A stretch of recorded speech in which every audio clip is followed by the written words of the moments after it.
कणकवली तालुका पत्रकार संघाच्या वतीने आयोजित करण्यात आलेला कौटुंबिक स्नेह मेळावा पर्यटलेला कार्यक्रम कोसळगावला महाराष्ट्र मेळावा आणि पत्रकार तसेच स्नेह मेळावा संस्मरणीय ठरला। स्नेहबंध अधिक कार्यक्रमाची सुरुवात या उद्देशाने आयोजित करण्यात आलेल्या या कार्यक्रमाला त्यांच्या सर्वांनी वाढवून करण्यात आलेला। यावेळी लहान मुलांच्या ज्येष्ठ सदस्यांपर्यंत सर्वांनी धबधब्याचा परिषद प्रतिनिधी गणेश जेठे निसर्गाच्या सानिध्यात मौज मजा गप्पा गोष्टी आणि एकत्र घालवलेले आनंद यामुळे वातावरण अधिक सरपंच दत्ता काटे कार्यक्रमाच्या समारोपात खजिनदार रोशन तांबे जिल्हा कार्यकारिणी सदस्य कार्यक्रमाच्या समारोहावेळी डीजेच्या तालावर झिंगासह चंद्रशेखर मराठी आणि हिंदी गाणी सर्वांनी वनविभागाचे वनपाल सारिक फकीर आनंद संघाचे पदाधिकारी संपूर्ण परिसर आणि पत्रकारांचे कुटुंबीय एकोप्याची भावना स्नेह आणि आनंद यांचा संगम घडवणारा हा कौटुंबिक स्नेह मेळावा सर्वांच्या कायम स्मरणात राहील। अशा उत्साहपूर्ण वातावरणात कार्यक्रमाची सांगता करण्यात आली। बाकी आहे आणि म्हणून ह्यामध्ये जी सीएससी सेंटर आहे या सीएससी सेंटरच्या गल्पान कारभारामुळे आज शेतकरी या ठिकाणी आंबा आणि काजूच्या विमा रकमेपासून वंचित राहू नये म्हणून सन्माननीय सिंधुदुर्ग जिल्ह्याचे पालकमंत्री सन्माननीय नितेशजी राणे यांची शेतकऱ्यांच्या वतीने भेट घेऊन ही जी वस्तुस्थिती आहे ही त्यांना समजावून सांगून पुन्हा एकदा या सिंधुदुर्ग जिल्ह्यातील जे काही आंबा काजू शेतकरी या सीएससी सेंटरमुळे विमा वंचित राहिले आहेत पालकमंत्र्यांनी पुन्हा या ठिकाणी विमा कंपनीच्या लोकांना जिल्ह्यात बोलून त्यांची मिटिंग घेऊन जे वंचित राहिलेले शेतकरी असतील किंवा सीएससी सेंटरवरनं जे काही 7/12 आणि फोटो अपलोड झालेले नाही आहे पण विमा त्या ठिकाणी विम्याची हप्ता जो आहे तो आज शेतकऱ्यांच्या अकाउंटला त्यांनी पुन्हा पाठवलेला नाही आहे। ह्या कारणामुळे ह्या शेतकऱ्यांना जे 2200 शेतकरी आहेत मला वाटतं साधारण देवगडमध्ये 600च्या वर संख्या आहे, कणकवलीमध्ये सुद्धा 400-450 आहेत, प्रत्येक तालुक्यात 200-400 अशा प्रकारची त्या ठिकाणी शेतकऱ्यांची संख्या आहे। आणि यामध्ये जिल्हा पालकमंत्र्यांनी सुद्धा जिल्हाधिकाऱ्यांना सांगून ही जी सीएससी सेंटर आहेत ज्यांचे आयडी ब्लॉक झालेले आहेत या सीएससी सेंटरची यादी जिल्हाधिकाऱ्यांनी डिक्लेअर करावी की जेणेकरून भविष्यात शेतकऱ्यांना त्याचा त्रास होणार नाही आहे। काही शेतकऱ्यांचे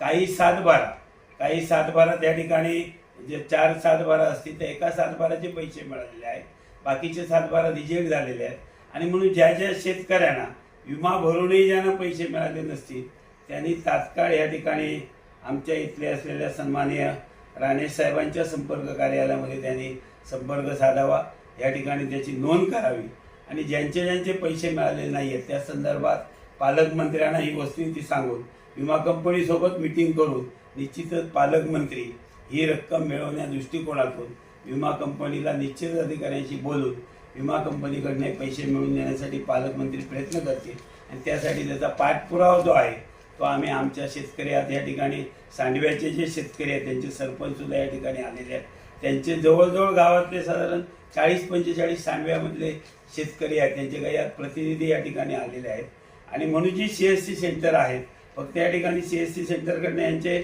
चार्जेस जे आहेत हे चार्जेस घेतलेले आहेत,